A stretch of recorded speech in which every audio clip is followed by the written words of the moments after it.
آج کی کہانی رف رف کی زبانی، آج کی کہانی ہے اذان مرغ۔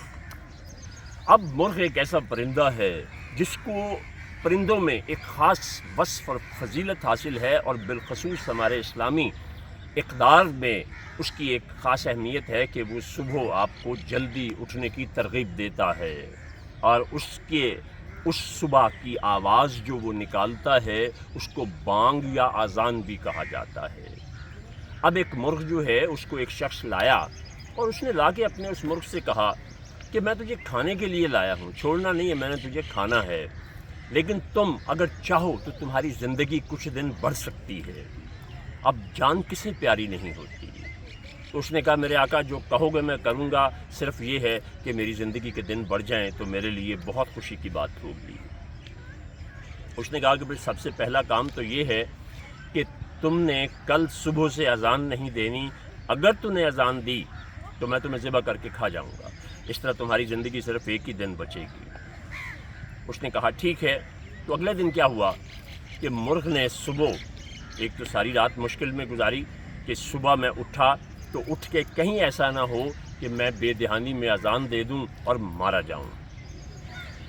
اس نے اذان تو نہیں دی، لیکن اس کی فطرت میں ایک چیز تھی آواز نکالنا، تو اس نے اپنے منہ کو تو بند رکھا لیکن پروں کو اس قدر زور سے پھڑپھڑایا کہ اس سے ایک بھرپور قسم کی آواز پیدا ہوئی۔ اگلے دن مالک کہنے لگا میں نے تمہیں کہا تھا کہ تم نے اذان نہیں دینی، تو اس نے کہا جی میں نے اذان نہیں دی۔ تو اس نے کہا یہ تم نے پر جو پھڑپھڑائے ہیں یہ بھی تو اسی طرح کی ایک چیز تھی، تو نے آواز تو نکالی، اب اگر تو نے پر پھڑپھڑائے تو میں تجھے کل صبح ذبح کر دوں گا۔ اس نے کہا میرے آقا نہیں ایسا ہوگا۔ اب اگلے دن اس نے اپنی آواز بھی روکی اور پر بھی نہیں پھڑپھڑائے، اور کسی طرح سے وہ اپنے آپ کو روکنے میں کامیاب ہو گیا۔ اب اس کی جان بچ گئی۔ پھر آقا نے کہا کہ ٹھیک ہے تو نے کہنا مانا، اس لیے میں نے تجھے کچھ نہیں کہا، اب تم نے کل سے روزانہ ایک انڈا دینا۔ اب وہ خلاف فطرت تھا، اس کے لیے کسی بھی طور پہ ممکن ہی نہیں تھا کہ وہ کیا کرے۔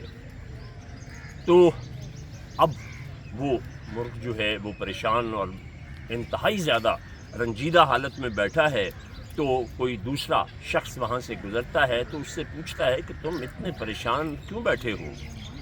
تو کہنے لگا کہ اس نے اپنی پوری کہانی سنائی اس کو، تو کہنے لگا کہ پھر موت تو آنی ہے، پھر اب روتے کیوں ہو؟ یہ تو ایک دن سبھی کے ساتھ ہونا ہے۔ اس نے کہا میں صرف اس لیے رو رہا ہوں کہ میں نے عزت کی موت کا راستہ اختیار نہیں کیا۔ اگر میں پہلے ہی دن اپنے اصولوں پر قائم رہتا اور اپنی فطرت کو نہ چھوڑتا تو میں شہادت پاتا، میں عزت کی موت مرتا۔ اب دکھ یہ ہے کہ میں ذلت کی موت مروں گا۔ سامعین و ناظرین، اس کہانی میں آپ یہ دیکھیے کہ ہمیں ایک کتنا بڑا سبق ملتا ہے کہ فی زمانہ اگر ہم اپنے ملکی حالات کو دیکھیں اور ہونے والی مختلف ناانصافیوں کو دیکھیں تو ہم اس کے خلاف آواز نہیں اٹھاتے۔